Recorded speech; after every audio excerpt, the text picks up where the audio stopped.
সংগ্রামী অলিপুরবাসী, আসসালামু আলাইকুম ওয়া রাহমাতুল্লাহ। আমরা আল্লাহ রাব্বুল আলামিনের শুকরিয়া আদায় করছি অত্যন্ত বিনীত চিত্রে যে রব্বুল আলামিন আমাদের 16টি বছর পর আজকের মুক্ত আঙ্গিনায় দাঁড়িয়ে কথা বলার তৌফিক দিয়েছেন।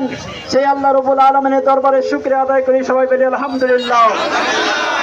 অসংখ্য দরুদ এবং সালাম মানবতার মহান দূত, মানবতার মহানায়ক জনাব রাসূল মকবুল সাল্লাল্লাহু আলাইহি ওয়াসাল্লামের প্রতি। সংগ্রামী অলিপুরবাসী, আজকের যে বিজয়, এই বিজয় হচ্ছে ছাত্রদের বিজয়, এই বিজয় হচ্ছে ছাত্র জনতার বিজয়, এই বিজয় হচ্ছে রিক্সাওয়ালাদের বিজয়, এই বিজয় হচ্ছে ব্যবসায়ীদের বিজয়, এই বিজয় হচ্ছে ঘরের মানুষের বিজয়, কোন একক কোন ব্যক্তির বিজয় নয়। ঠিক কিনা বলেন? আজকের এই আন্দোলন করতে যে যারা আত্মহুতি দিয়েছেন, যে ছাত্রছাত্রী ভাই বোনেরা শহীদ বন্দুকের গুলিটের সামনে বুক পেতে দিয়ে শাহাদত বরণ করেছেন, আমরা তাদের জন্য দোয়া করি আল্লাহ রাব্বুল আলামিন তাদের শাহাদত যেন কবুল করে নেন। বলেন আল্লাহুম্মা আমিন। যে ভাই বোনেরা আজকে আহত হয়ে হাসপাতালে মৃত্যুর সঙ্গে পাঞ্জা লড়ছেন, আমরা মহান রব্বুল আলামিনের কাছে প্রার্থনা করছি আল্লাহ রাব্বুল আলামিন অতি দ্রুত তাদেরকে যেন সুস্থ করে আমাদের মাঝে ফিরে দেন। আমরা সমবেদনা জ্ঞাপন করছি ওই সকল মা এবং বোনদের জন্য যারা স্বামী হারিয়েছেন, সন্তান হারিয়েছেন, ওই পিতার জন্য যারা সন্তান হয়েছেন তাদের জন্য আমরা সমবেদনা জ্ঞাপন করছি। আল্লাহ রাব্বুল আলামিন তাদের জন্য শোকটাকে সহ্য করার, ধারণ করার, শোককে বহন করার তৌফিক দান করেন। আল্লাহুম্মা আমিন। সংগ্রামী অলিপুরবাসী, আমি তো প্রথমে বলেছি স্বাধীনতা অর্জন করা হচ্ছে, স্বাধীনতা রক্ষা করা বড় কঠিন।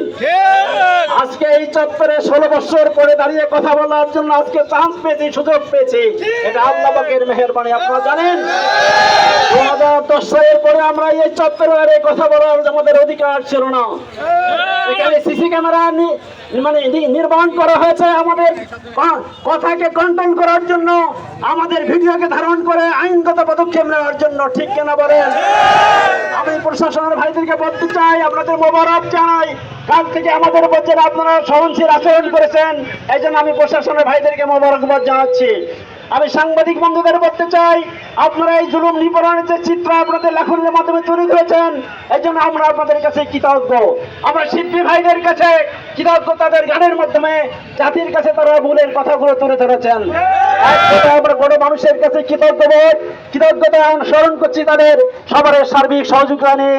ছাত্র ভাইদের অক্লান্ত পরিশ্রমের বিনিময়ে যে স্বাধীনতা অর্জিত হলো, এই স্বাধীনতা ধরে রাখার দায়িত্ব আমাদের সবাইকে। আমি অনুরোধ করতে চাই, আমরা আজকে স্বাধীনতা অর্জন করেছি, আমরা ওই আওয়ামী লীগের মতো আচরণ করব না। আমরা তাদেরকে আদর্শ দিতে জয় করবো, আমরা ওই হিংসার বিনিময়ে হিংসা করবো না ইনশাআল্লাহ। ঠিক আছে? তারা ভাঙচুর করেছে, আমাদের বাড়ি ঘর পড়েছে, আমরা তাদের বাড়ি ঘর রক্ষা করার দায়িত্ব নেব। ঠিক না? আমরা আদর্শ দিয়ে দেশের মানুষকে হৃদয় জয় করতে চাই। প্রিয় ভাইরা আমার, আমরা যদি এভাবে আদর্শকে ধারণ করতে পারি, তাহলে আমাদের বিজয় সুসংহত হবে, তাই না? কে বলেন? আমরা ৭১-এর বিজয় লাভ করার পরে আমরা বিজয়কে ধরে রাখতে পারি নাই। এই 16 বছরের বিজয় হাইজ্যাক হয়ে গেছিল। গতকালে আমার কাছে মনে হয়েছে ভারতীয় সেনাবাহিনী যেভাবে প্রস্তুতি নিচ্ছে, জানি না হাসিনা সরকার আবার বাংলাদেশে ভারতীয় সেনাবাহিনী প্রবেশ করাবে কিনা। আমরা অত্যন্ত উৎকণ্ঠার সঙ্গে অপেক্ষা করছিলাম, আল্লাহর কাছে দোয়া করেছি, আল্লাহ তুমি এই দেশটাকে হেফাজত করো, ভারতীয় আধিপত্যবাদ থেকে আমাদের এই দেশটাকে তুমি হেফাজত করো। আল্লাহ রাব্বুল আলামিন আমাদের দোয়াকে কবুল করেছেন, আল্লাহ রাব্বুল আলামিন আমাদেরকে বিজয় দিয়েছেন। আজ আল্লাহর কাছে শুকরিয়া আদায় করছি। সম্মানিত উলিপুরবাসী, এখন আমাদের কাজ হলো উলিপুরকে গড়ার দায়িত্ব আমাদের। উলিপুরে আমরা সহনশীল রাজনীতি চালু করতে চাই। এখানে সকল দল মত নির্বিশেষে সবাই কথা বলার যাতে স্বাধিকার অধিকার পায়, সেই নিশ্চয়তা আমরা দিতে চাই। আমরা প্রশাসনের ভাইদেরকে বলতে চাই, আপনারা অজাতে কোনো ভাইকে বেআইনি ভাবে হয়রানি করবেন না। 16টি বছর আমরা বাড়িতে ঘুমাতে পারি নাই, পরিবার পরিজনকে ছেড়ে আমরা বিভিন্ন ভাবে চেয়েছি। আপনারা আমাদের প্রতি জুলুম করেছেন, আল্লাহ আমাদেরকে মাফ করে দেন, আল্লাহ আপনাদের ক্ষমা করে দেন। আমরা আপনাদেরকে সহনশীল আচরণ করার জন্য আমরা অনুরোধ করছি। আপনার প্রজাতন্ত্রের কর্মচারী, আপনাদের যে গায়ে যে ইউনিফর্ম রয়েছে, এই ইউনিফর্মের অপবিত্রতা আপনারা করবেন না। আমরা আজকে এই বিজয় সরণিতে দাঁড়িয়ে কথা বলতে চাই, প্রশাসনের ভাইদেরকে সাধুবাদ দিতে চাই। গতকাল থেকে আপনারা যে সহনশীলতার পরিচয় দিয়েছেন, এই জন্য আমাদের পক্ষ থেকে আপনাদেরকে মোবারকবাদ জানাচ্ছি। আর বিনীত অনুরোধ করছি, এই হরিপুরের জমিনে কোন প্রশাসনের ভাইরা কোন নিরীহ মানুষের প্রতি জুলুম না করেন, এর জন্য আমাদের দায়িত্বহীন অনুরোধ আপনাদের উপর থাকলো। যদি আবার অনুরোধ আপনাদের কোনো ভাইদেরকে হয়রানি করেন, বিনা অপরাধে হয়রানি করেন, আপনাদের বিরুদ্ধে আপনাদেরকেই হরিপুরবাসী আবার সোচ্চার হবে ইনশাআল্লাহ।